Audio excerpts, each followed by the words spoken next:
Yo, what's going on, guys? What up? What up? Yo, Turi. Oh, snap, you have subs now. When did that happen? Yeah, I got the email this weekend and it was like, oh, you made affiliate. It's not that. I was honestly surprised that I got it so quick. I think it was just because my brother hosted me a couple of times, which made a big difference. But yeah, we got subs. I want to set up channel points. That's what I need to do. That's what I'm most excited for. I got to set up channel points and have some cool stuff happen. I'll run it by you guys. So now that my hands are showing a little bit, like I got a little hand action in the stream, I was thinking about making it where you have channel points and you use the channel points to do stuff like here on the stream. So the one would be like, oh, you know, summon the black mist, and like a bunch of steam will roll across like the keyboard, you know, or something like that. I don't know. I could do other stuff. Like that's just the first thing that came to mind. Right? Or summon Targon, like climb the Celestial Summit and like a bunch of stars will show up. I don't know. Stuff that I was thinking about. Like something could happen here based on channel point utilization was my thought process. All right, I'm really going to try to get through these 3 articles within like 30 minutes. I practiced one time. That's all I had time to do, but I practiced. So I'm going to try to get through all 3 of these, the full adventure survival guide, in 3 minutes. It might skip some stuff, but if you want to go through the full articles, you know, they're there for you to go through. But I did such a good job that they're pretty long. So we're going to go through the Runeterra survival, and then I want to talk to you guys about the Chalicar. There's a lot of people saying that the Chalicar is a Darkin weapon. I'm entertaining the idea that it could be, but it's not exact. It's not the same as the Darkin weapons that we've been seeing in Runeterra at all. Yo, thanks, Turi. Thanks for the sub on Twitch. Thanks, Turi. Oh, what the heck, a sub? Oh man, I think that's my first. Oh, you subscribed on Twitch. I'm like, I just took it as a follow. Yo, thanks, Turi. Getting this out of the way now. What the heck, Turi? Thank you so much. That's crazy. Oh wow, that's I didn't think that I would see that today, but thanks so much, Turi. That means a ton. Jeez. Wow, that's awesome. That's awesome. Thanks, Turi. Okay, let's go through these survival guides. And I don't know if anyone was messaging on Friday, but I could not see chat at all. I thought chat was working, but it was just frozen the whole stream. So I didn't see anyone. Maybe next time. Well, actually, we know it's next time and it's working, which is now. All right, I'm going to get through this article in about 30 minutes, all 3 of these. It's an adventure survival guide. What I'm going to present to you is an adventure survival guide to Runeterra. A lot of you will just be entering into the Riot MMO eventually, and you'll believe that you're ready for adventure. Truth is, you're wrong. This world is not a gentle place. It's an entity of immense power and breathtaking cruelty, filled with ancient grudges, warring demigods, and horrors that scrabble at the edges of reality. The greatest armor you will ever possess is not forged in steel, but forged. The greatest armor you ever possess is not forged in steel, but knowledge. This guide is that knowledge. It is a threat assessment ranking the major regions from the most welcoming havens to the most certain of graves. Read carefully. Your life will depend on it. And this is, I really feel like Riot team did a great job picking this image for the Riot MMO, because this is Cytherea of Cloudfield. She's a real card in Legends of Runeterra, and I feel like she gives the vibe of a new adventure. And then, you know, not everything works out in Runeterra, honestly. Like, Runeterra is not a soft place by any means. Actually, I think Runeterra is pretty harsh. Let's just get into the list. A lot of these images that you're going to see at the top come from Realms of Runeterra, so like this image right here, showing Piltover and Zon. This come from this book. I really recommend that you read it. Picture the map of Runeterra as a book. It's great. But at number 13 spot, I put Piltover and Zon. Because at a glance, Piltover is the safest harbor in Runeterra. It is Valoron's cultural and commercial hub, a thriving, progressive city where power comes from commerce and forward thinking, not military power. Order is maintained by the well-equipped wardens, providing a structured system of law enforcement, absent in many other locales. The primary dangers are born not of malice, but of accident and ambition. As a global center for hextech research, the greatest threat you'll be facing really is just like a miscalibrated experiment exploding in a nearby workshop. The other significant danger is crime spilling over, not even from Piltover, a sister city below Zon. An adventure is safe in Piltover precisely because the risks inherent to its city are just toxic runoff, volatile experiments, and crushing inequality have been physically displaced and forced upon the populace of Zon.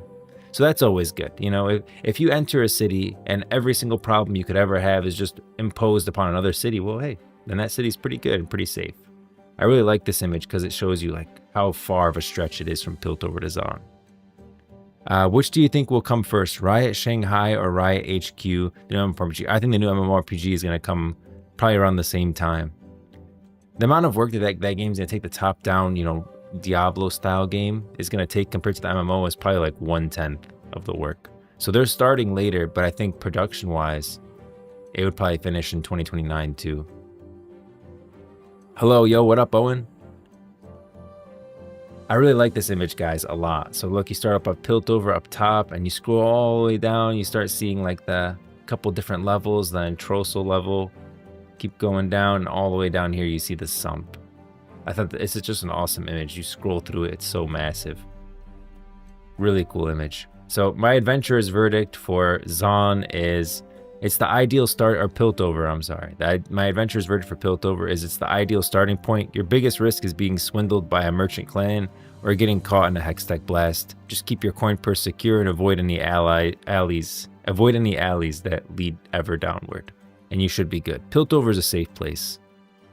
Next on my list for pretty safe, Demacia, the Kingdom of Justice. Threat level, I put conditional here because it really is conditional. It could be one of the most dangerous places in all of Runeterra. Demacia presents itself as a bastion of justice, honor, and duty. For the average non-magical adventurer, this translates to a remarkably secure and predictable society where laws are strictly enforced. However, this safety is conditional, hinging entirely on one question. Can you use magic? Founded by refugees of the Rune Wars, Demacia is built upon Petrocite, which is a white stone that dampens magical energy. There's a great shot of here where you can see the Petrocite forests.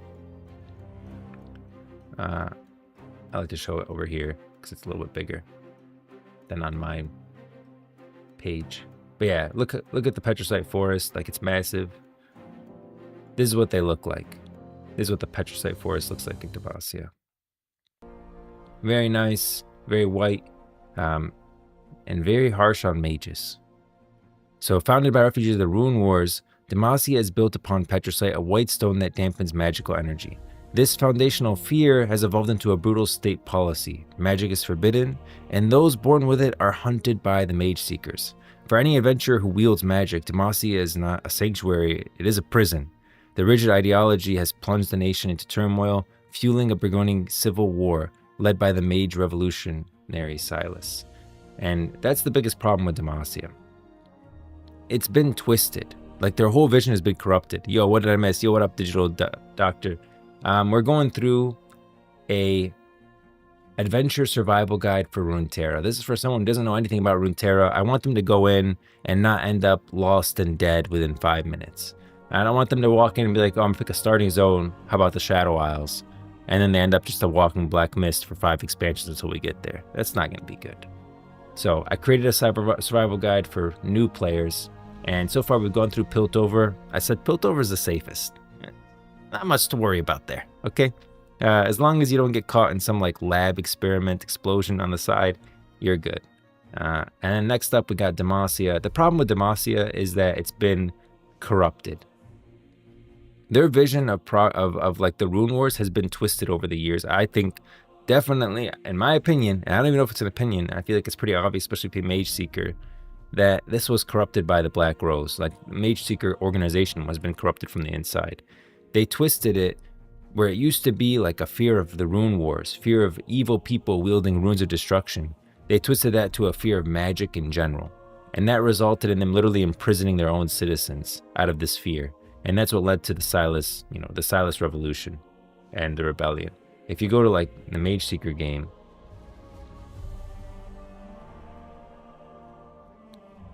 right here, you can literally see, where is it?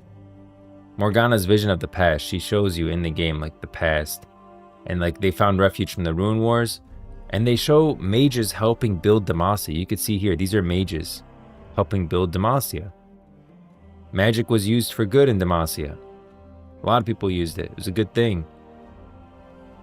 But then they twisted the vision of Demacia and why it created its founding to be a fear of magic, and now it's not a safe place for any mage. So, and my adventure verdict for Demacia is it's safe if you fit their narrow mold. If you are a mundane warrior who values order, you'll find a structured society and you'll be really happy. But if you possess even a spark of magic, this is one of the most dangerous places on Runeterra. Just a random question, what region do you think they'll focus on into the next show? Ooh, I think, okay, so I do think they're making a live action. And the live action is going to be set in Bilgewater. And I have a whole video on that. So the live action will be set in Bilgewater, that's for sure. And then I think, so in the interview he says, they're going to be making more shows, more movies, what will be the focal point? And he said, we're focusing on like the major threats of the world. He said, I can tell you where our eyes are. He said, there's Noxus, Demacia, Ionia, and I think he said one more. I think that's it. He said Noxus, Demacia, and Ionia. And so here's my take. Bilgewater is going to be a live action. That's why he wasn't in his conversation, because it's not going to be like Arcane. It'll be a different kind of vibe, different director. He's not on that team. I think that Noxus and Ionia are getting fleshed out right now in the game. Noxus with the, you know, the cinematics. We literally went to Noxus, it felt like, right after Arcane following Mel's story. Ionia is getting fleshed out right now with the Spirit Blossom events.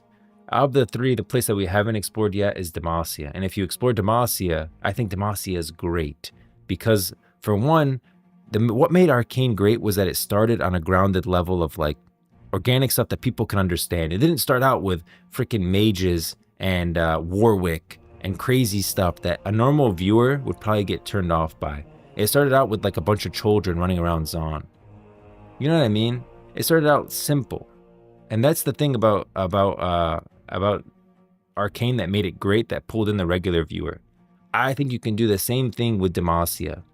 You'd start out with you know, the basic stuff. You'd start out with Garen, and you wouldn't jump into Kayla Morgana. You'd start out with Garen and Lux and their relationship. You start out with Jarvan III and his relationship with his father, right, as a child. Jarvan IV with his relationship with his father, Jarvan III. And you'd explore like those simple relationships in Demacia. Eventually you'd learn Lux has magic. Eventually you'd see Galio is made of Petricite. Eventually you'd learn about Kale and the Winged Protectors, and then you'd learn about Morgana, and that would touch into Targon, and then you touch into the Rune Wars, and Ryze might show up, and all this.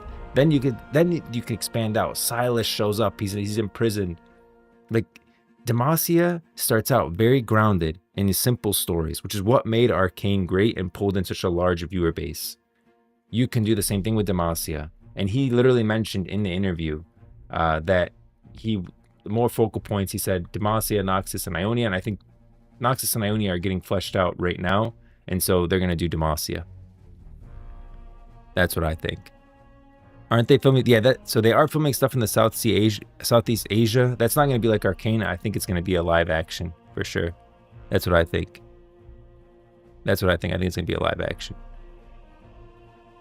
Aren't they filming? Yeah. Oh, I see. I hope Fortiche would still animate the next animated show. Yeah, I think it's definitely going to be Fortiche animate the next animated show.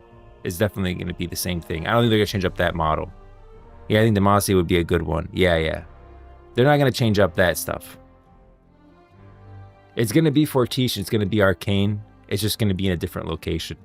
It was so successful. To change up the blueprint would be insanity. We're going to get another Arcane. It's just a matter of where. I think the Piltover and Zon is some of the weakest lore in all of Runeterra. I've said this. Piltover and Zon, when I first started exploring Runeterra, and even now after I've learned all the lore, like I'm pretty knowledgeable on the lore at this point, I think. Piltover and Zon is some of the weakest lore in all of Runeterra. Ishtal has better lore. Shurima has much better lore. Targon has much better lore. Bilgewater and the Shadow Isles, both Ionia, Noxus, Demacia, Freljord. I wouldn't put any one of these below Piltover or Zon in terms of lore. And look what they did with Arcane. It's great. Imagine what they could do with one of the other zones. Like, imagine what they could do with the Freljord. The Freljord would be amazing. And I know the thing is with Piltover and Zon is they touch on each other.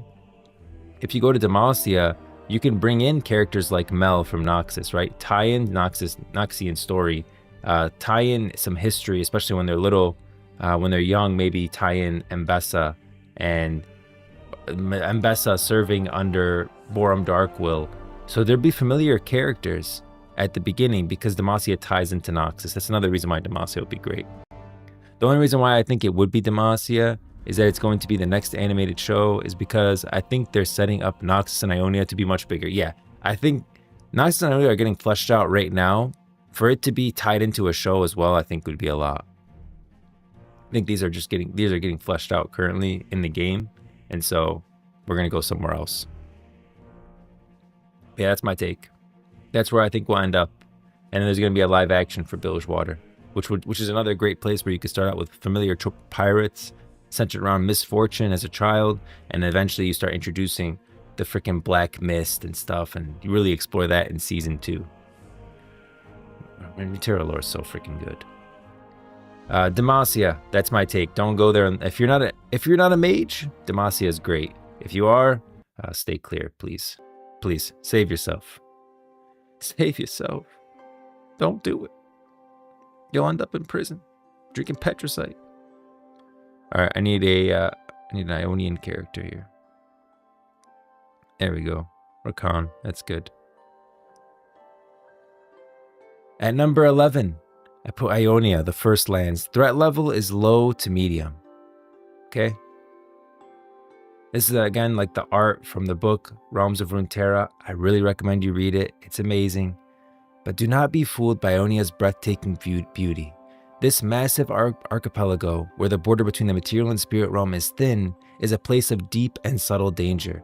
The Noxian invasion shattered Ionia's pacifist traditions, leaving its society fractured in an uneasy peace. And there's really a division in Ionia between what the next move is. You have groups like the Sojin monks and the Kinku Order who believe they want to return to isolationist pacifism, right? These are some images of the Kinku Order. And there's like a stark opposition to the more radical groups like the Navori Brotherhood, who really want to fight back. Same with Zed and the Order of Shadow. They want to weaponize the magic of Ionia against invaders. And it's really to protect Ionia. They don't want something like Noxus. Noxus came in and just dominated Ionia from the beginning. It's a bunch of pacifist farmers. Really, Ionia had no defense at all. And then all of a sudden they were like, okay, let's step up. And they started fighting back. But that was after the fact. And basically these guys don't want that to happen again. I think that there needs to be a nice middle ground. You don't just weaponize all of Ionia, you know? It doesn't have to be like Noxus Mach 2. But to be completely pacifist, I think, is the wrong move as well. And I think the Kinku Order being as pacifist as they are has a lot to do with Kennen, who's a problem. But the divide has created a dangerous internal schism. Factions like the Kinku Order seek a return to pacifism, while radical groups like the Navori Brotherhood and Zed's Order of Shadow demand the militarization of Ionia's magic to take vengeance on Noxus. Because the spirit realm is so permeable, this societal conflict has a direct physical impact on the environment. The collective anger and fear of the populace are bleeding into the land itself, corrupting the spirits and twisting nature into something hostile. And you could see that here in Zayan Rakan's cinematic, where Zed's literally corrupting the land to further his ends.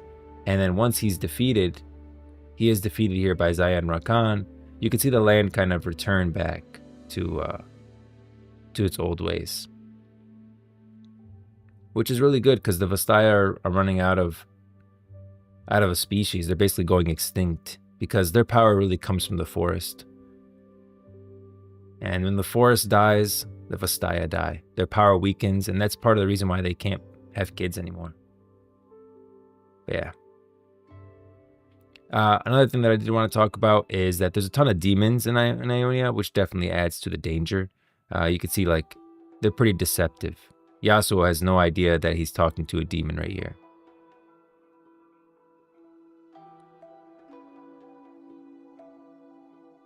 Yeah, this is a demon. Yasuo has no idea.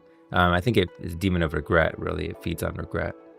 And yeah, it's feeding on the emotions. That's what demons do. They feed on the emotions, really bad human emotions like fear, regret, anger. Maybe anger is a possible demon. I think that would be probably one of the 10 demon kings, like Fiddlesticks. Agony, stuff like that. I do have a theory that Yordles feed on the opposite. They feed on like good human emotions like happiness and joy. So they still feed on human emotions, but they're ones that are good, so we kind of like Yordles. But it does feel that way because there's some lore there with Fizz where he like literally goes into a coma when he experiences profound sadness and death. This is like a mural of Ionia finally standing up at the Placidium of Navori against the Noxians. So my adventure guide for Ionia is really tread lightly. You are less likely to be mugged and more likely to be caught in a skirmish between rival monastic orders, or devoured by a forest spirit angered by the local strife, or met with an Azakana. I think Ionia is like the largest concentration of demons in all of Runeterra. Next up on my list is Bandle City, the Timeless Realm, and my threat level here is deceptive. Keep that, it's deceptive, really. Bandle City is not a place on a map, it's a pocket of the spirit realm, a land of unfettered magic that is fundamentally incompatible with the mortal mind. The danger here is not physical, but perceptual. For a non-Yordle, every sensation is heightened. Food and drink are intoxicating for years, and one can easily become lost in a dream. The greatest threat in this realm's timeless quality is this realm's timeless quality. A visit that feels like an afternoon could span decades in the outside world. You do not find Bandle City, it finds you. Its danger is not malice, but that it is a fundamental nature is alien to mortal comprehension. It does not kill you, it pretty much erases you from the timeline of reality. You're on a separate spectrum there, and it's so intoxicating. People get lost in dreams and never return, and they end up, really most people never return from Bandle City. So I would say if you're a Yordle, and you see otherworldly gateways, go ahead and explore. Why not? You'll be fine. If you're a mortal, if you're a human, like just a regular guy, do not go here under any circumstances. There's no treasure or glory worth losing your past, present, and future over. This is a place where adventures and memories of them come to end. I realize it's a dark twist on Bandle City, but that's because that's the case in the lore. Mortals do not go to Bandle City. You'll end up lost in a dream, and do not mess with Yordles. I think that's pretty obvious. Next up, Targon. The Celestial Peak. Threat level, medium to high. We're getting up there a little bit. Mount Targon is more than a mountain. It is a divine crucible that tests, judges, and consumes those who dare to scale its slopes. The climb itself is a brutal trial, and the mountain's flanks are littered with the bodies of those who have failed. You can literally see in this image, these are bodies that were frozen on the side of the mountain. And this image is called the Farewell. And the reason it's called the Farewell is because in a sacred farewell ceremony before climbing the mountain, those beginning their ascent are celebrated. And this day marks a moment when their fate of their souls is placed in the hands of Targon, most likely never to be seen again. So, good luck is what they're telling you. You're probably not going to make it. You can see one successful ascent in the case of Tiari. You can see him climbing the mountain, getting like these prayer beads of Tariq to help him climb. He does actually make the ascent. I think his friends die. They see him later, Legends of Runeterra, but I've never heard of anyone climbing back down from Mount Targon. But he does go through like a sadness here when he gets near the top, and he doesn't have his friends with him anymore. Tariq does push him onward. Like here, Tariq's gentle kindness inspires all who meet him, galvanizing them to find warmth within to bolster themselves on even the coldest of nights. I think that's because, his buddies didn't make it. Tiari's the last one here, but he does make it to the summit, and he eventually becomes the aspect of the traveler. You can see him here. Tiari, Legend of Runeterra. I think if I could show you guys both of these. Let's see. Legend of Runeterra, the Traveler. Yeah, this is Tiari before. And he says... That was quiet. Let me raise that up a little bit. Hold on. So you guys can hear it. He says... Oh, you guys can't hear it at all. It's not going through. Here we go. I'll become who I was always meant to be. Then when he becomes the Traveler, he says... I become who I was always meant to be. Yeah. So that's Tiari's story. And, you know, successful in what way? I really feel like people who become aspects kind of lose a part of themselves. We've seen that with Pantheon kind of being taken over by the aspect of war. So how much is left of them after they assume being like kind of combined with an aspect? I really wonder that. So for the hardy few who reach the top, the true test begins. The mountain peers into your soul and passes judgment. Most are found lacking, but for a select few, the summit reveals a gateway to the celestial realm. This is not a reward. Those deemed worthy are changed beyond recognition, their mortal soul hollowed out to become a vessel for a cosmic aspect.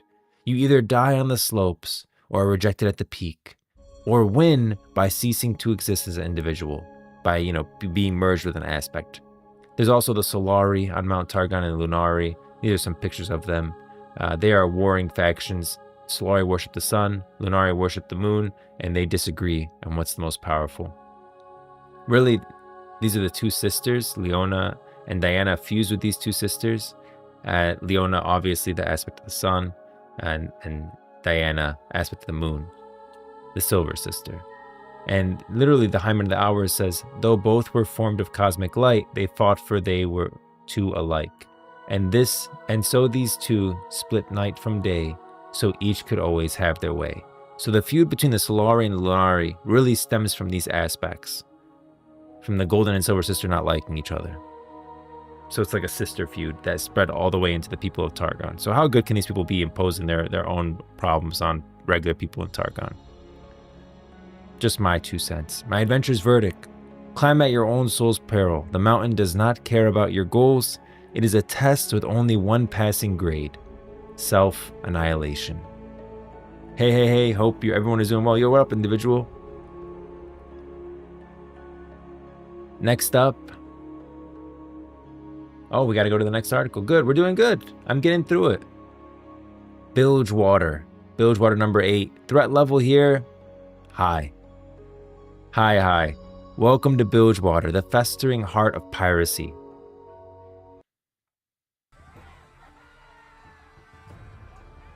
Where fortunes are made and ambitions shattered in an instant. There is no formal government, only the bloody balance of power between pirate captains and crime lords.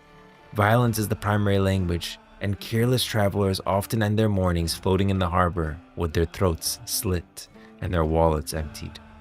The recent overthrow of the Reaver King Gangplank by misfortune has thrown the city into a violent power vacuum, and the peace is fragile. Beyond mortal dangers, the city is a frequent target for harrowings from the Shadow Isles, and its waters teem with colossal sea monsters. In Bilgewater, a new adventurer is seen as one of two things: a potential predator, or far more likely, fresh prey. I think this video does a great job explaining the harrowings and just how dangerous they are. They come from, you know, the Shadow Isles, which is Viego's whole story. And yeah, there's sea monsters. I really do think the sea monsters are smarter than we're led to believe. And Pike is literally the sea monster's vengeance for us on land, because Pike, when he kills captains, he kills captains of anyone associated with the bloody business of the slaughter docks. And the slaughter docks is where they literally string up the sea monsters, carve them up, and sell the pieces. The beasts are usually dead, so some of them are literally strung up alive. It's pretty sad. Pike, what does he do with captains? He strings them up and carves them and leaves them up for the morning sun. So Pike does the same thing that the captains do to sea monsters to them, and try to dissuade them basically from continuing. So the fact that Pike is doing that and he's been kind of twisted by sea monsters tells me that the sea monsters are smarter than we're led to believe. And I think we'll learn that in the RMMO. But yeah, how safe is it? Not very safe. Not a very safe place. Wouldn't recommend it. Another place that's not too safe, Noxus. Noxus is a brutal expansionist empire built on a simple philosophy: might makes right. It is an inclusive society where anyone can rise to power regardless of background, if they display the necessary strength. This promise of advancement draws the ambitious from all corners of the world. However, The meritocracy is a meat grinder. To rise within the empire, one must constantly prove their strength, often at the direct expense of their peers. The entire society is a high-stakes competition, where today's ally is tomorrow's rival. Any sign of weakness is a fatal flaw.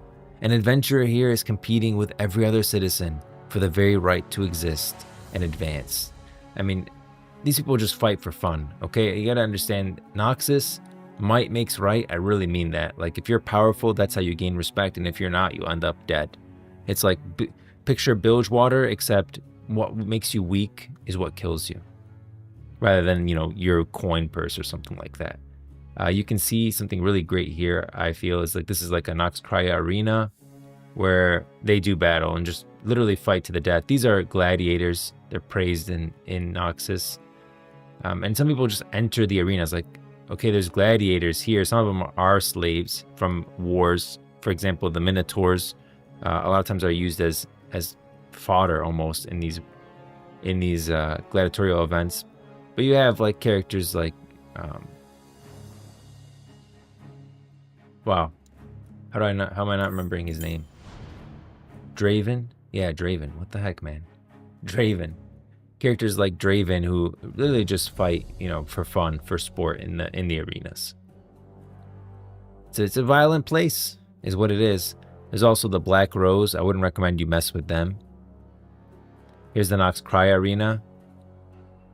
There's also some demonic presence. Look at the Ravenbloom Conservatory. That's definitely Anne there. And Tibbers, who's the demon of fire that served under Mordekaiser.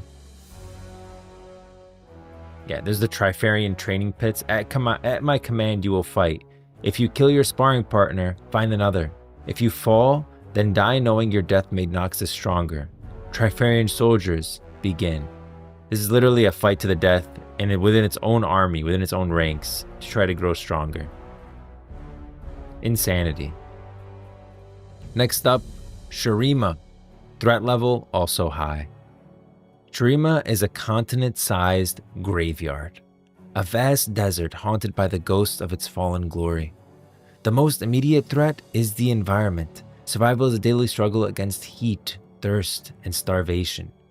The true peril, however, comes from the titanic forces now warring over its soul. The resurrection of the Emperor Azir has triggered a continental conflict between demigods, including the arcane being Zirath and the ascended brothers Nasus and Renekton. Mortals in this conflict are not soldiers, they are insects caught under the feet of warring giants. You are not exploring a wild land, you are navigating the rubble of a fallen civilization, whose powerful broken rulers are still fighting their ancient wars amongst the ruins. And Acathia is just to the south, which is literally covered in void. There's a Darkin named Harazi who's a pack of dogs running around killing anyone in his path. And stay away from the Chalicar because that is the Xerxai hunting ground, and you will not survive. No one survives there. That's a Xerxai Dunebreaker. These are Xerxai callers. Not all Xerxai are born to butcher. Some summon their kin with piercing shrieks that rattle the sands as well as the senses. And these are Xerxai hatchlings. Once a caravan has been disabled, the hunters will occasionally retreat and allow their hatchlings to forge forward. It is there that the young Xerxai refine their instincts, learning which sounds are of the desert and which signal their prey. So, would I recommend you go to Shurima if you know to stay away from certain areas? Okay, the adventure verdict is it's a landmass of immense risk, potentially immense reward. The tombs hold untold riches, but are guarded by deadly curses, ravenous monsters, and demigods.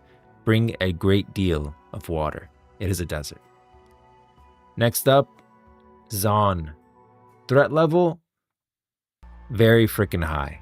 Okay, we see Echo and Vi and Jinx surviving as children. They're surviving on the very superficial level of Zaun. We do see them go deeper as when they get a little bit older, but the fact that they survive everything in Arcane can only be associated with plot armor. Really. And they do lose though. I mean, you gotta remember, like, 2 of them die as kids, 2 of that group. So, you know, not everyone makes it out of Zaun. If Piltover is a city of progress, well then Zaun is its price. Lying in the deep canyons below Zon is a sprawling undercity where the very environment is a weapon. Decades of unfettered and reckless industry have rendered whole swaths of the city polluted. The very air you breathe and the ground you walk on is trying to kill you. This toxic environment has fostered society to match. Power is held by ruthless chem barons, who control their territories through violence. Reckless science is welcomed, leading to volatile chemtech and monstrous experiments with no oversight. In Zon, the danger is ambient, constant, and inescapable. This is Dr. Mundo. He's a character in Zon. I think he shows up in Arcane. He's like that guy with the tongue flipping all over the place. But I would stay away from Dr. Mundo anywhere he is, because utterly magic, mad, and tragically homicidal, and horrifyingly purple, Dr. Mundo is what keeps many of Zon's citizens indoors on particular dark nights. With a full cabinet of medicine and zero medical knowledge, he now makes himself more monstrous with each injection and terrifies the hapless patients who wander near his office. That's really what Zon is, man. It feels like a bunch of mini haunted houses that you just don't want to go into, because these ones are real. There's Zach, who's literally just a product of toxic spill. These are backstreet hextech deals. This is a chemtech Drake from Legends of Runeterra. Zon demands adaptation, and the chemtech Drake is no exception, casting in the sickly green light of augmentation as it clings to the underbelly of the city. The twin shadows of the Drake's ruined wings loom along darkened passageways, harbingers of the fury born from anguish at its own corruption. Yo, Hemo, thanks for the sub. Whoa, thanks, Hemo. Thank you, Hemosaur. What the heck? Thank you for the sub. And Mike, thanks for the follow. Wow, guys, I just got the sub button today. I feel like I haven't earned this yet, but thank you so much for the 2 subs. That's insane. I did not expect to get any subs today. Thank you guys so much. Thank you, Tori, and thank you, Hemosaur. Wow, thank you. Yeah, Zon, freaking stay away from there. Do not breathe deeply. Zon is a city that will kill you slowly with its toxic environment. If the chem barons don't kill you quickly, one of the most desperate or deranged would seek their fortune here. I wouldn't go here, honestly. Zon is a dangerous place. Try to stay away. But even more dangerous than Zon, believe it or not, is Ishtal, which is threat level very freaking high. Ishtal is dangerous on purpose. Like, Zon is dangerous by accident. Toxic spills, runoff, whatever. You know, they're just trying to get by. And it just so happens that it's a dangerous place. Ishtal chooses to be dangerous. It's secluded for millennia deep in a treacherous jungle. This nation actively despises outsiders, having witnessed the horrors that consumed the rest of the world.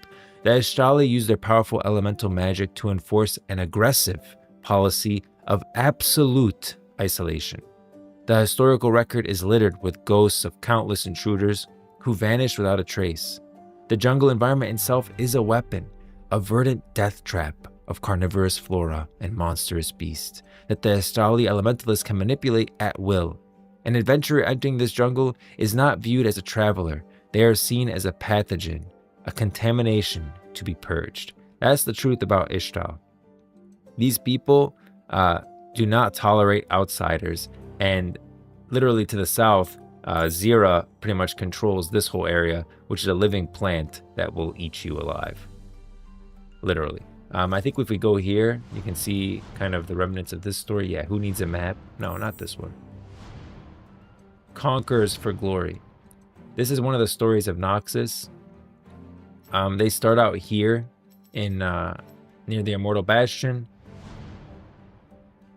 Yeah, I can read this to you. It's only 4 parts. I think it really shows what Noxus does and how dangerous Ishtal is.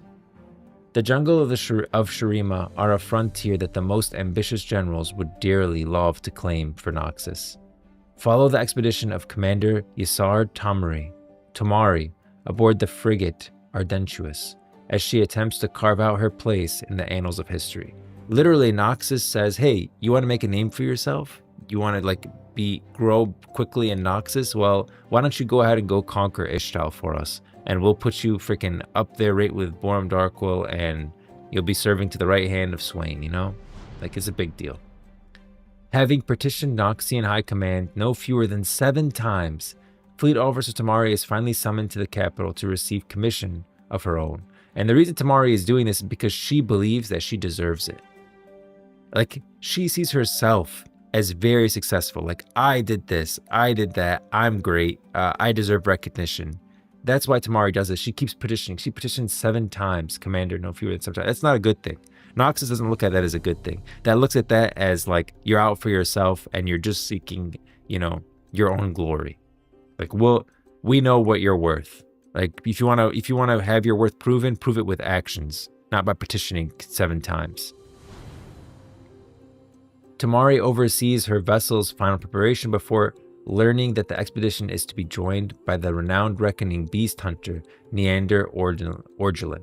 And the reason Neander Orgelin is on there is because he amassed a ton of debt because he had a bunch of beasts for the Reckoneers arena, and he amassed like a ridiculous amount of debt. And so like he was no longer useful for the Empire.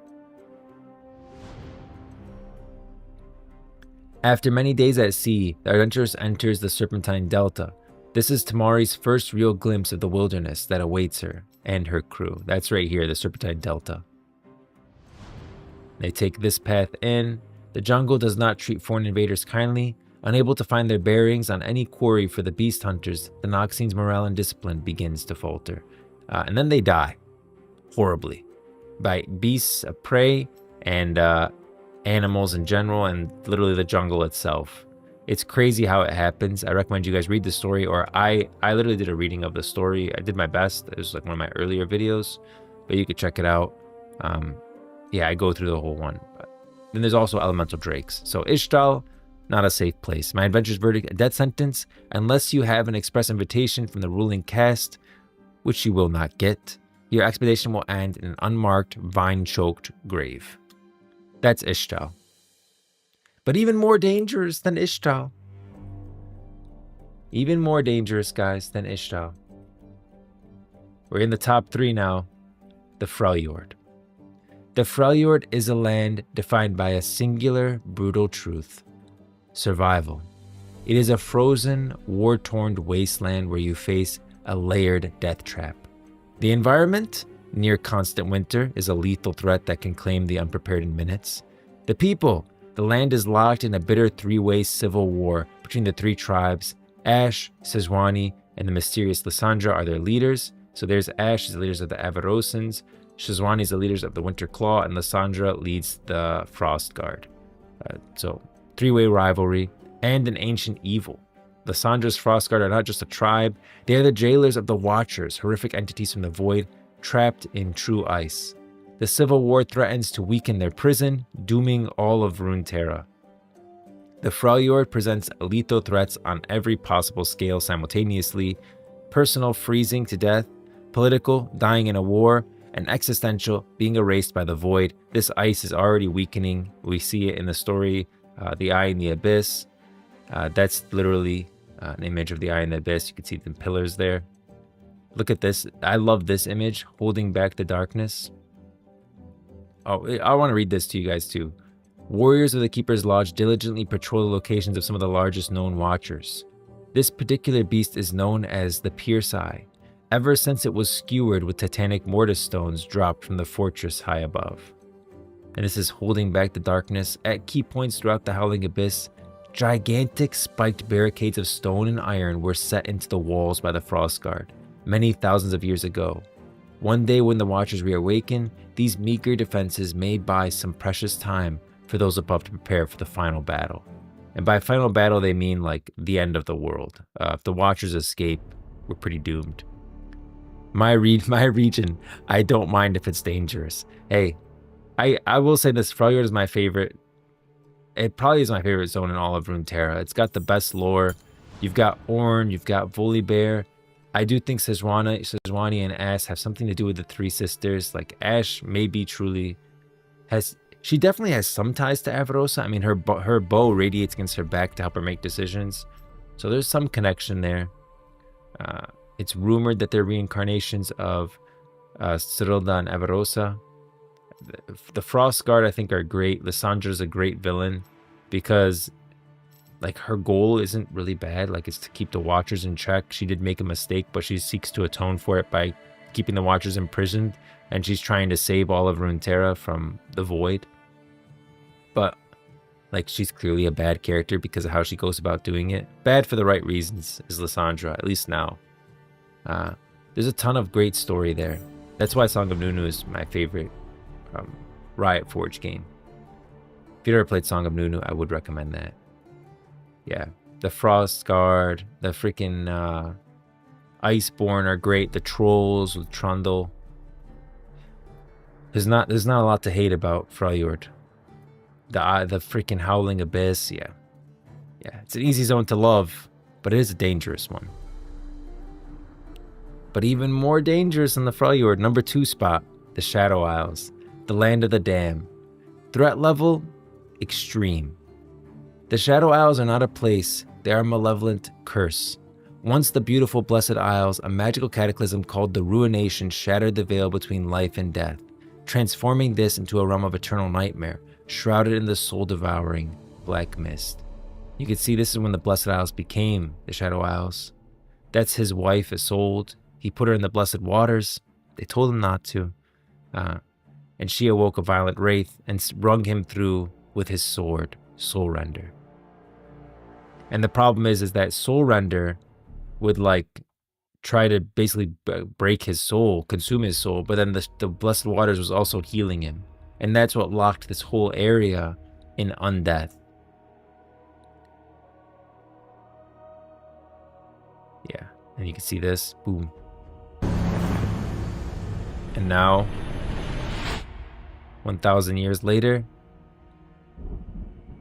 it's the Shadow Isles. Present day. So yeah, that's what happens. That's what made the Blessed Isles into the Shadow Isles, and its danger is absolute. The very land drains life away, but death is not an escape. It is a true beginning of the horror. All souls are trapped and tormented forever by predatory spirits like Thresh, Hecarim, and Callista. In every other region, death is the end. In the Shadow Isles, death is the moment you lose forever. There's no treasure to be won. I wouldn't say that, actually. There is a lot of treasure to be won in the Shadow Isles. There's a lot of good things in the Shadow Isles. They held a lot of the weapons. Literally all the Sentinels of Light weapons come from the Shadow Isles. So there's some powerful stuff there. But I wouldn't say there's glory to be had that's worth the price. So there's no treasure to be won or glory to be had that's worth the price that you'll have to pay to get it. So my adventurer's verdict for the Shadow Isles is turn back. There's nothing for you here but death, followed by an eternity of undeath as a slave to darkness. This is not a challenge to be overcome. It is a doom to be fled. I feel like a lot of people might read that and think that that sounds like a good thing. Right? They want to play like that dark, brooding character. I understand. Right? But we're not talking Death Knights here. We're talking like you're just the specter, okay, being tormented. The Death Knights are the ones who are torturing you. So let's keep that in mind. But number 1, the most dangerous place in all of Runeterra that you really want to avoid is Acacia and the Void, the noble end, and threat level, absolute. The greatest threat is not a region, but a wound in reality. Where the nation of Acacia once stood, there is now a permanent gateway to the ultimate final threat, the Void. You guys should know what happened with Acacia now. They had that war with Shurima and the Ascended, and they were losing. And to basically counteract that, they were like, oh, well, let's unleash the Void, and that'll help us. It didn't help them. Destroyed everything, killed everyone. It was horrible. The Void, it is the screaming, hungering, and utterly alien nothingness that exists between realities. Its singular purpose is to unmake all of creation. The ancient Acacians, in a desperate rebellion against Shurima, tore open reality and unleashed the Void as a weapon. It erased their enemies, and then it erased them. The Void's danger is absolute because it operates outside the laws of reality. Its goals is not damnation or conquest, but total oblivion, the reduction of everything to nothing. The Void is the end of Runeterra as we know it. Should the Void really get out of Acacia, be reawakened and spread the way it wants by consuming matter and growing even further, it's the greatest threat that Runeterra has. So if you see a shimmering purple rift tear open in the fabric of reality, you do not run. You're already gone. This is the promise of absolute erasure of body, mind, soul, the very memory of you that ever existed. Okay? And I think, where's that one story? Did I put it in here? Where Acacia once stood. Well, I did a whole article on it too. So I'd recommend you guys go watch that and read that article. Acacia, don't go there. And if you do go there and you start seeing, purple void, it's too late. And that's my list. You have now toured the length of the breadth of Runeterra's. You have now toured the length and breadth of Runeterra's myriad dangers, from the gilded cages of its cities to the screaming void at the edges of creation. The world is one of breathtaking beauty and even greater peril. The key to your survival will not be the strength of your arm or the power of your spells alone, but the wisdom to know which battles to fight and which lands to avoid entirely. Let the guide be your compass in the dark. May your blade stay sharp, your mind clear, and your soul your own. Good luck, adventurer. You'll need it. And so that's my list. Piltover, Demacia, Ionia, Vandal City. Then we get into some darker ones, I think Targon, Bilgewater, Noxus. Then you get even heavier now, Shurima, Zon, Ishtal, the Freljord, and then places that are just don't go. The Shadow Isles with Acacia and the Void being the absolute end.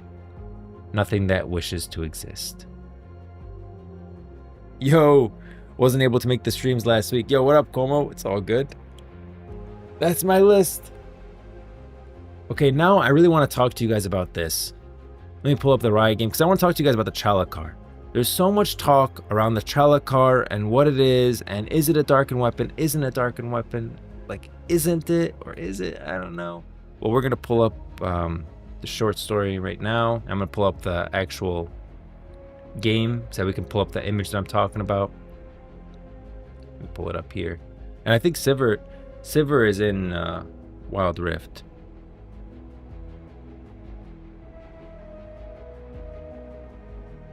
Where's she at? I didn't just do alphabetical.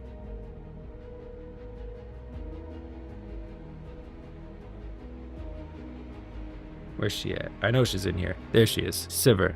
That's the weapon I'm talking about, guys. The Chalicar. Is it a Darkin weapon or isn't it a Darkin weapon? I'm gonna answer that. Cause I think it's unique. It's unique in a lot of ways and not just one. Viego's sword feeds on other souls and not the one it was bound to. Yeah, but it was bound to him, and when he was stabbed, it tried to take his and failed, then came to the ruination. Yeah, it's the combination. It's like his soul being rendered and the blessed waters trying to heal him at the same time resulted in undeath. That's really how it worked. At least that's how it's described in the book Ruination. Created a loophole, yeah. Cannot consume, and then it was made for. Oh no, it's not that. It's not that it cannot consume the one it was made for, because princes die all the time. Let me change this. Princes die all the time in League of Legends. I mean, in Camavor. From that, literally, like princes would try to take up the sword. Viego's own brother, I think. No, he died before that. There were others before Viego that tried to take up the blade of the king, That's what it is. It's the blade of the king, and every prince takes their hand and tries to take up the weapon, and some of them are literally consumed the moment they try to pick it up. It's because it's a blade from the spirit realm. Sometimes it renders their soul immediately, and they're consumed by it. That's why it's called soul render, because it renders the person's soul entirely when it stabs them. The problem was with the blessed waters is that it was rendering his soul, and at the same time, the blessed waters was trying to heal him. And so that created the loop of his soul being broken and it being healed by the blessed waters over and over and over again constantly, and then it exploded out, and that created the Shadow Isles. That's what it was. Okay, I want this pulled up. I need to pull up the short story. I think it's called The Hour of Twilight or something like that. Let me see. Twilight of the Gods. Okay, let me pull it up. Let me pull it up here. Wait, I don't want this. I want the story. Hold on. Because I need to show you guys both. Because Twilight of the Gods has a lot to do with the Chalicar. There we go. Twilight of the Gods. Okay, how do I go back? Enter motion comic. There we go. Okay. I think the line I'm looking for is, she says, people lay in ruins. For good or ill, it'll be a symbol of the people of Shrima. Yeah. Yeah. So basically, the Chalicar was wielded by the most powerful Ascended there is. I'm just going to skip to... Oh, you guys can't hear it. There you go. Now you guys can hear. There we go. This is what I want to show you guys. This. It's got the sun and the moon on it. I can take a screenshot of it and make it bigger. Let me do that. Let's make it bigger.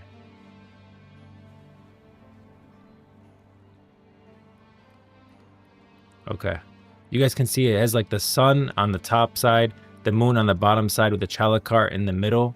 Now, we know that the aspect of Twilight, who is Zoe right now, but wasn't Zoe at the time.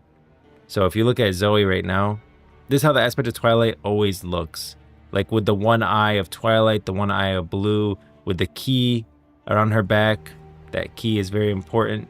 That has to do with the Demon of Joy, I think. Slash, I think that might be her key that's imprisoning her. But besides the point, the Chalicar is a weapon that was wielded by the greatest Ascended of all, like literally the leader of all the Ascended. They fell during the Void War, or sometime before that. Doesn't matter.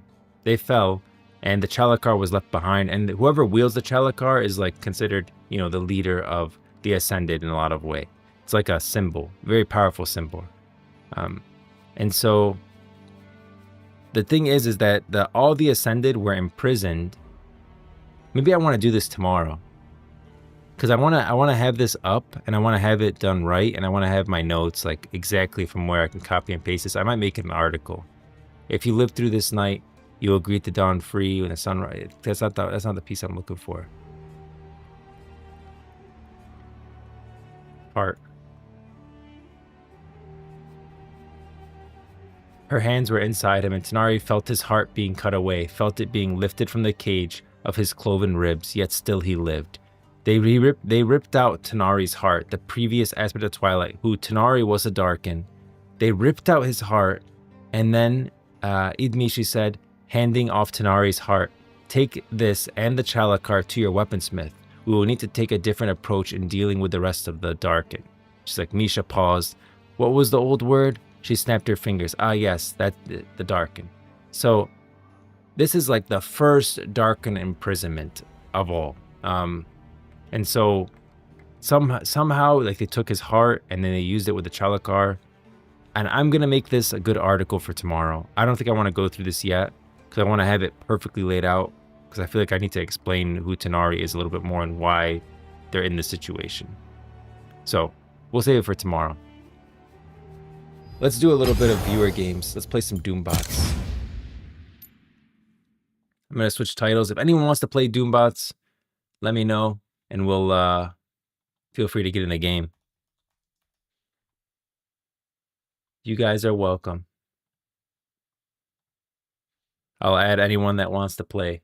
I really like the Doombots mode. I feel like it's helping me learn League. I wish I could play Legends of Runeterra, but we'll change to League for now. Your video is in the way of the bottom of the story. A heads up for tomorrow.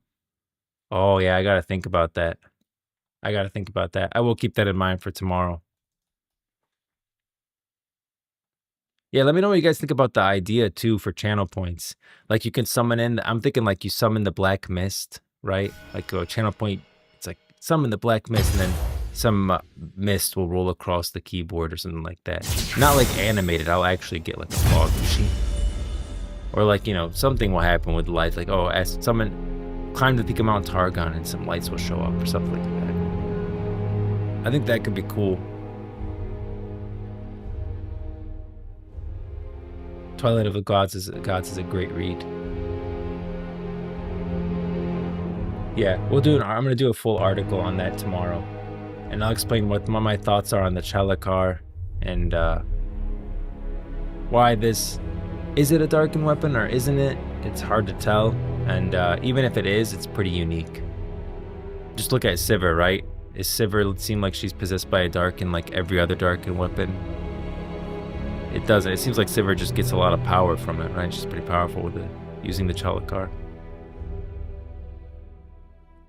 It's also acts as the key to the Tomb of the Emperors. Another big deal. I just don't know if it's actually a Darkin trapped in there.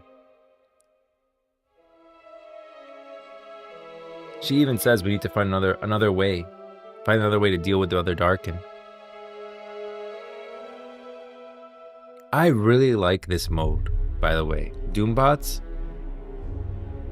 Because I feel like one, it let me learn League of Legends in a lot of ways, and I'm new to the game, so I needed something where no one cared. Or something where I can just play and no one's gonna get upset that I'm not playing well. And then two, the freaking boss fight in this mode, when you actually get to it, is amazing. Like, it's actually a good boss fight against Veigar. I hope we get there right now.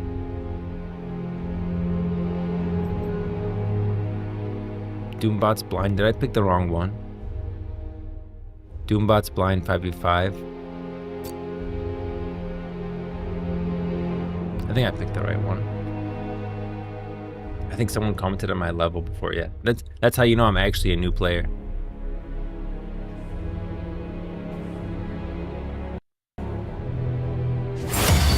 There we go.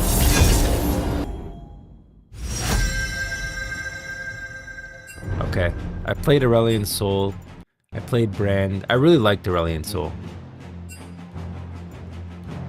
I played Master Yi. Maokai could be cool.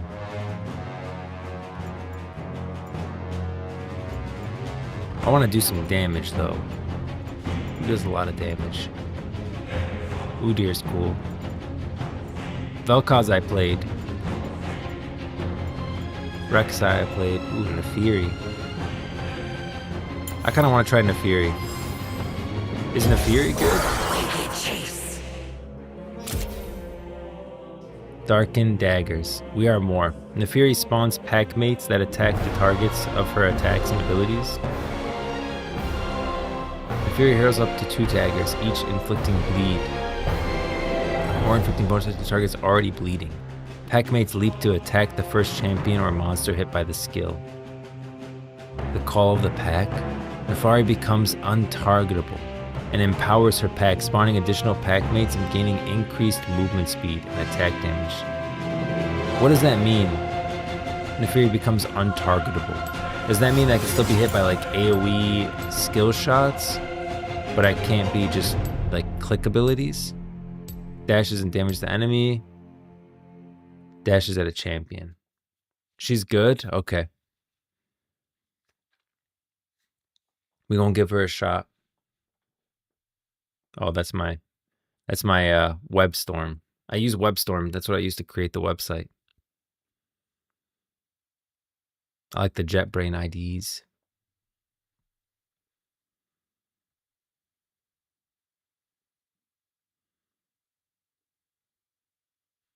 Am I the only one without a skin? Well, Yunara.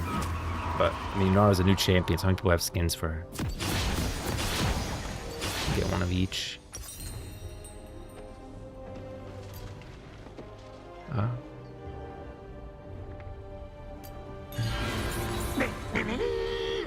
I bought freaking 2. Well, that sucks. Sure. Did you miss me? It's not the strongest who survive. It's the most united. It's not the strongest who's alive, it's the most united. Nefiri is an interesting character because she talks a lot about the Darkin and, uniting them. That's what she learned from the pack, right? Is to unite the Darkin. and that individually they're weak, but if they unite, that's why the Darkin are weak now. That's what she believes, that they're weak because they're not united anymore, and they're all separated, and they all had their own vision of what they wanted. Ow.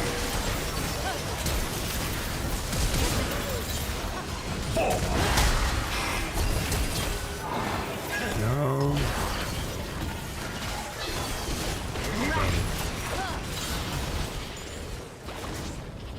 Yeah, they all had their own vision of what they wanted, but I feel like, you know, who has more of oh, Jinx is freaking chasing me. Who has more of, like, would she agree with Zolani? Because Zolani wants to use her power to really unite everyone. There's not much more united than Zolani. She literally would control everyone via their blood.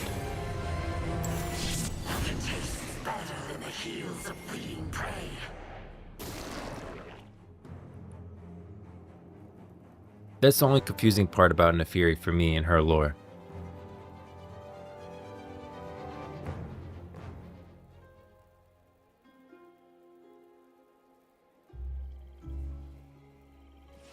I think I did put Neferi as a raid boss for Shurima too. I should lane a little bit and get some gold. What is this? Whoa, oh, jeez.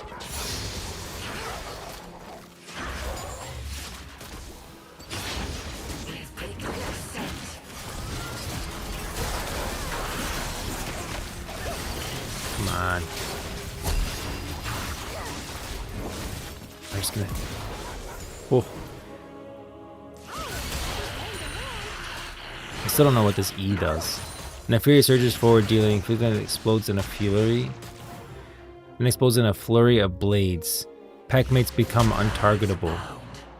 And recalled to Neferi, restoring 100% health. What are these? Yeah, I should probably destroy these.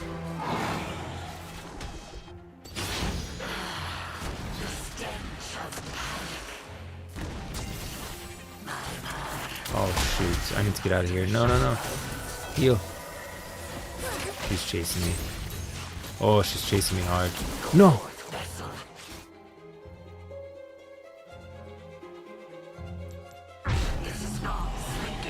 Yeah, tomorrow we're going to talk about the Chalicar. For sure. I know I want to get chat up for I want to get like the chat showing, because I know that you guys, some of you see the messages from, like I'm responding to a message from another stream, right? Somewhere else, whether it's Kick or YouTube or Twitch. So some of you seen the message and some of you don't. And I wanted to get chat up on the stream. I do. The thing is, like, chat's not moving fast enough, and I keep getting these stupid, like, purchase bots. Do you want to purchase bots? And then so I put chat up, and that literally didn't even make it up to the scroll. So I felt like I was advertising for them. And the video has it up there. But I promise, like, once chat's, I feel like if it moves fast enough to that point, then I'll get the chat up, and I'll put it up there so you guys can see, you know, the different. If someone's responding to something from somewhere else. No. Get over here. Ow. Oh, he's freaking hurting me. I always forget that. Pick up the pace. Ugh. What the heck? He parked it at the tower? How is it even get to him?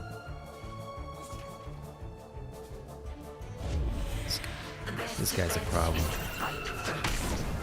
I mean, I'm so far. Ow. Ow. No. No. I'm gonna die. This was bad. Yeah. Yeah. Neferi dashes at an enemy champion, dealing 200 physical damage and briefly slowing them. Packmates become untargetable and dash alongside Neferi, dealing 20 physical damage. If Neferi scores a takedown within 7 seconds, she reveals nearby enemies and can recast the ability once. The second cast grants a shield. Whoa. That's really powerful. in a team fight, when everyone's stacked up, that's big. Oh, I whiffed that.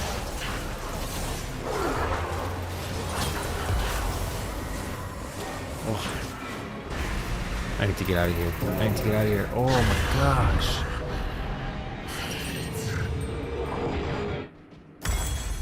I should have bought something. I don't know, I think I had all this gold when I went up there. I'm gonna buy these anti-magic boots because this guy just melted me.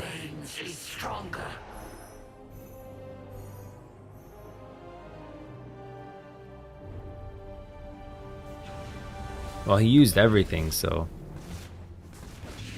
get over here.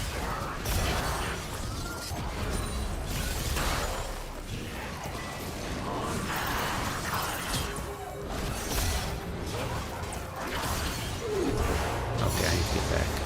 I don't want to die to this guy again. Come on, hit him. With the tower? I thought with the tower I'd have him for sure. I just wanted him to poke me once and get the tower to target him while he was in the circle. My team is doing great. I think I'm not doing so great.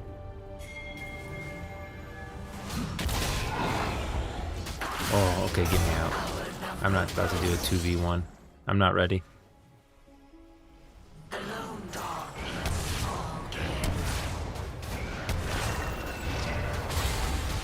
Oh. Nice, nice, nice. Oh, I wish I had my ult. Oh, shoot. I'm melting. I'm melting. I want to play Malzahar next, man. Maybe I could buy like a trinket or something. Then that'll get me out of when he sticks me.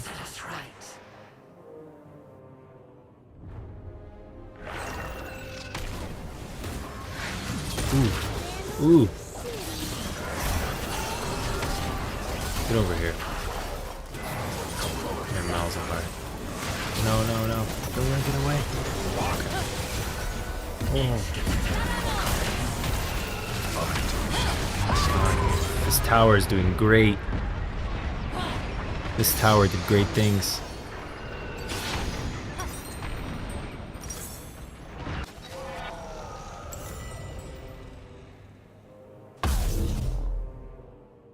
A Doom Hound leaves nothing, not even the bones.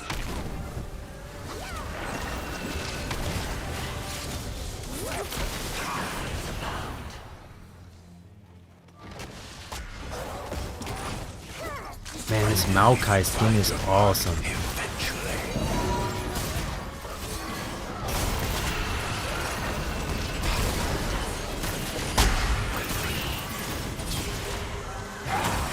Oh, I missed him. No way!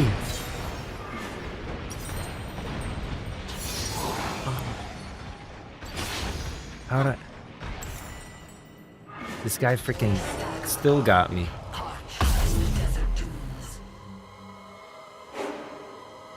I don't know when to chase and when to get back. That's my biggest problem. I chase way too hard.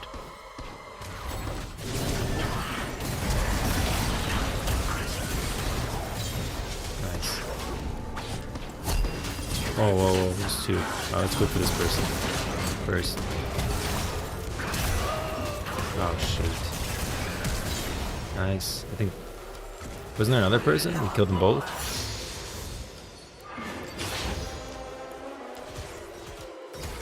I want to do the boss fight so bad in this. The boss fight with Vigar here, it gives me MMO vibes. Oh shoot, that's too many. Get back, Inara. Oh, oh.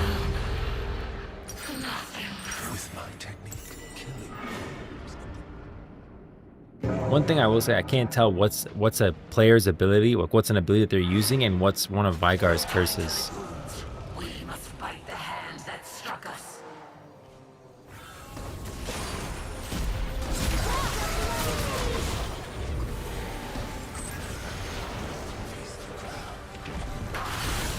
Oh, this guy freaking spawned in out of nowhere.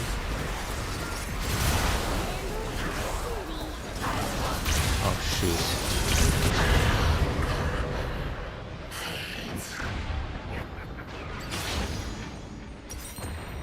Man, these Wukong dummies, these like random little copies of himself. Take us for a lapdog. Let us show them our teeth.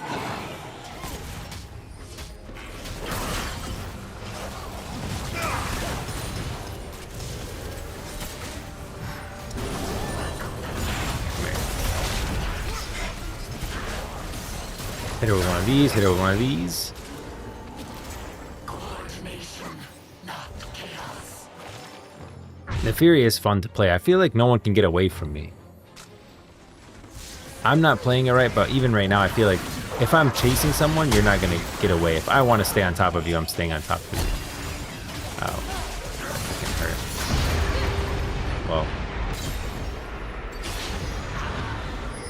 I was on top of them.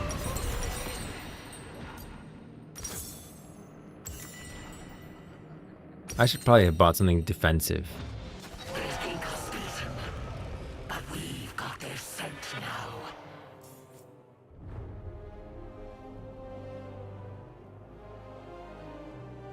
I just buy the recommended stuff. I wonder if I should like look at, you know, what's available. Crisis. Humans are petty. Dare their pride. Okay, I need to get back. Man, I'm stuck. Oh. Is it this person, man? Who is this? That's not Lux, is it? I live for the applause. You Play dead. Lives on. Oh, we're so close. 1 minute. Man, 1 minute 40. I don't know if we can survive another 1 minute 40 though.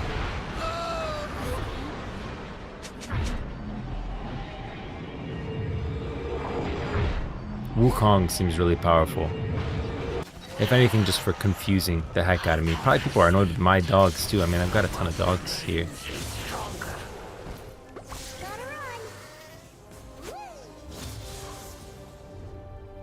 Gotta run. Alright, we should all kill Maokai.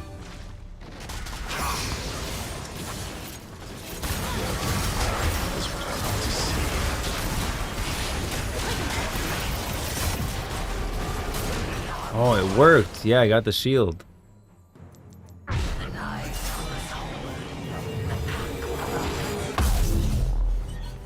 Welcome, fellow hound.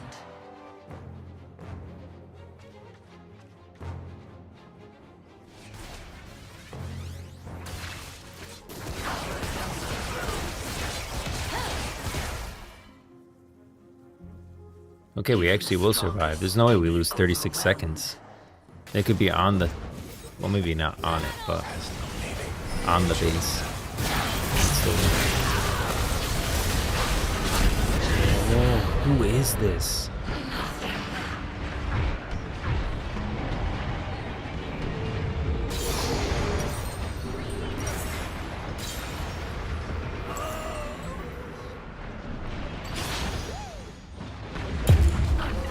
No.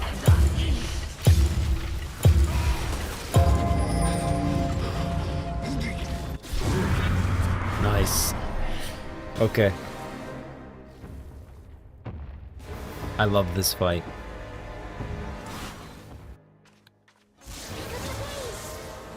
The jaws of victory have many teeth.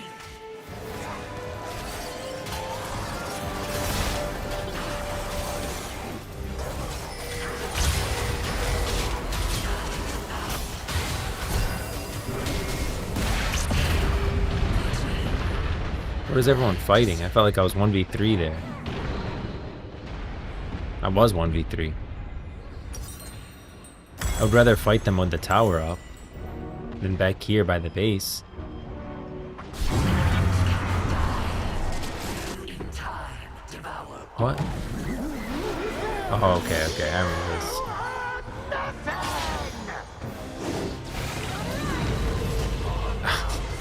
Jeez. That was a lot of damage.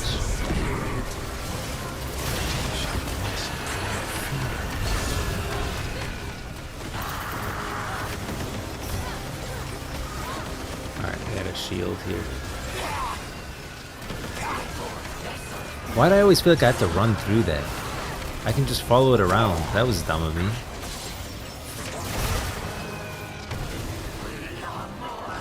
Oh.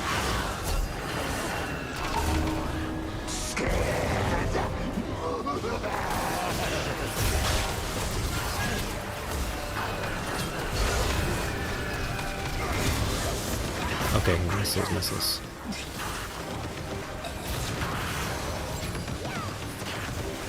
I ran through it.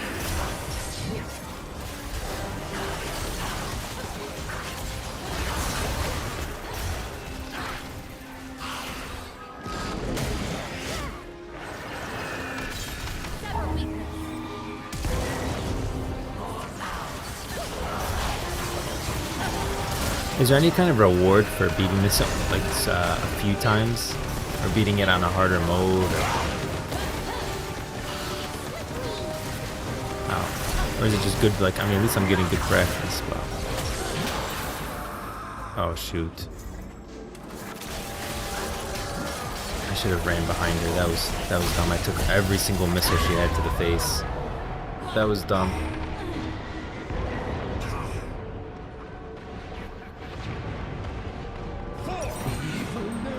The Fury could definitely be annoying in the right hands. I can see you jumping behind people a lot with this ability.